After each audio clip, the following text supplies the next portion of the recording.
Let's all go live in a Christmas movie where the bakery's safe and the snow falls smoothly.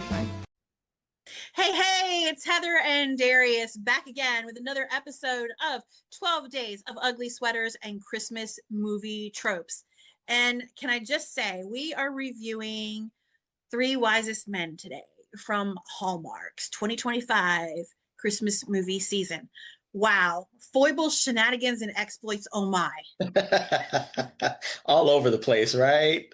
Times three, times three. Absolutely. And a nice like repeat appearance of a Hallmark star who definitely has multiple contracts, whose name I do not know. Right. But we knew him We as rarely Jake, do. right? Jake in Above the Clouds or Christmas Above the Clouds Yeah. is Uncle Taylor Taylor.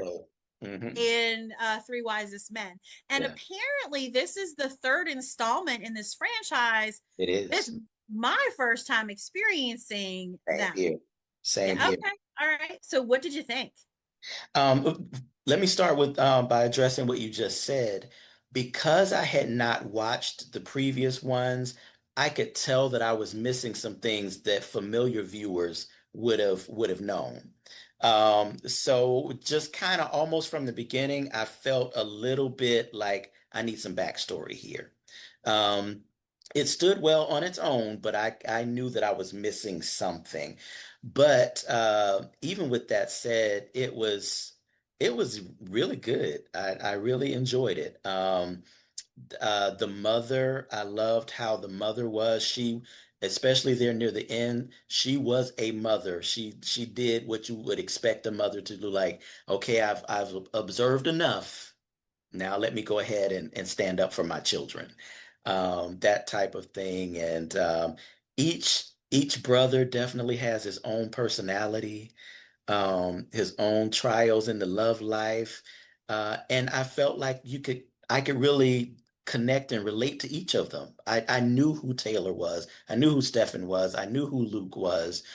They did a really good job with that. So even knowing that I had missed some of the backstory, I could understand those characters and enjoy the movie. Yeah. And since this was for both of us, it was the first time, right? We had none of that background info from the other two movies, which I'm definitely going to go back and watch. Yeah, me But too. I was very pleasantly surprised by this movie because it was not the formulaic Hallmark Christmas movie that I have come to know over the years, you know?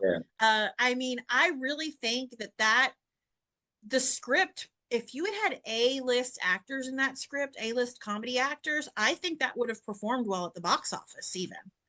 You Yeah. know, I Yeah. mean, they would have had a little more production budget to make it even better. There's nothing wrong with it. I'm not. This is not like previous episodes where I've roasted them over their low budget. It's not that it was low budget. I'm just saying when you have Hollywood box office budget and A-list actors, that's the kind of movie formula and script that could have been a hit in the box office, I think. So, Yeah, it was really good, the comedic part of it was pretty much nonstop. There was yeah, something that just would keep me smiling through the whole thing. you know, and there was a lot of those same solid B-list actors that you see again that you like I couldn't name, right? But Right. also Stefan, I don't know if you're familiar, but there is a series on Netflix called Ginny and Georgia. Okay. And the guy who plays Stefan plays a key role like in that series. So I was kind of Okay. surprised, Hmm. to see him here, and which obviously he's Yeah. been with Hallmark for a while, if Yeah. this franchise has been around. But so that was kind of cool to see. But like I mean, this is the first Hallmark movie I've ever seen where people are repeatedly getting thrown out of the mall by mall security, right? Like that is not the typical Hallmark Yeah. formula. Yeah. Yeah. Everybody really kind of like toes the line in Hallmark, but this time they're like, nah, we're a little bit of nah, we're not gonna do it. Yeah, So and it's not even like some kooky mix up or misunderstanding. They're like behaving just badly, bad. Just bad. but in the best, most fun kind of way. Yeah, yeah, I totally agree. I totally agree. And that I think that's part of like the boys inside the men.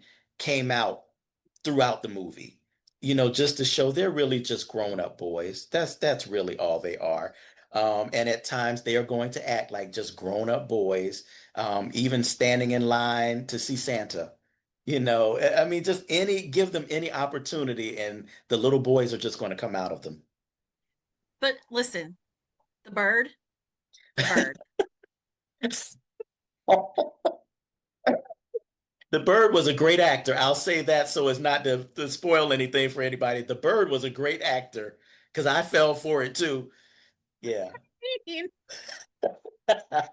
thinking we have one whole kind of problem going on here. When he Right. starts freaking out, Right. then it turns into a whole other kind of Whole problem. other thing. Yeah. But they also did a really great job with like the tender and real parts of it, because it was, like you said, nonstop comedy, right?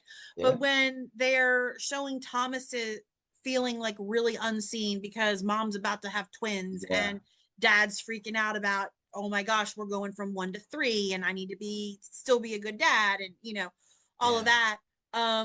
Like they put a lot of the real stuff and the real insecurities and the real, like, mom, I can't believe you're still in the house vibe, which not the first time we've seen that type of that's a trope, Yeah. but it was just done so well. It was just done so very well.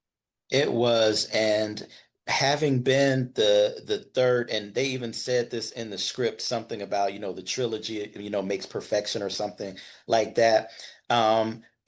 They've gotten these chances to perfect that formula indeed. So by the time you and I came along on the third one, it was like, oh yeah, this is really great. Um, and it just showed all kinds of things, but as a family unit, they were still, trying to, I'm going through my own things, but I'm still here for you. And that Yeah. just kind of applied for each of them, every one of them. Excuse me. So, yeah, it really, really And I did. mean, whatever writer came up with the Christmas trees, pets, and more, dude. Like, who was this guy? I mean, like, I can't remember the name, but oh my gosh, just this little raggedy, oh my gosh, that was, Yep. yeah. Yep. So, how many nutcrackers do you give it, Darius? For this one, I'm going to give a very solid 4. All right. Well, we're going to just basically flip that last episode because I am giving that sucker 5 Going all the peppermint way to swirl the pops. 5. All Okay, the way to the okay. 5. Yeah. It was Yeah. the only thing that kept me from giving it the 5 was, as I said, I could tell from the beginning I was missing something. And that's when, after I watched it, I realized that there were 2 others. So, yeah, that was the only thing. Other than that, it was very, very close to a 5. Yeah. So go check it out for yourself. Yeah. Three Wisest Men on the Hallmark app or streaming service. And we will be back tomorrow with another episode of 12 Days of Ugly Sweaters and Christmas Movie Tropes. See you next time.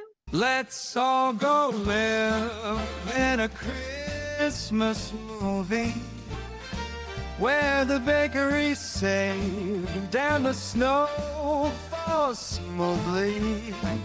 Trade the big city rush for a hometown glow. Under mistletoe magic, love will grow.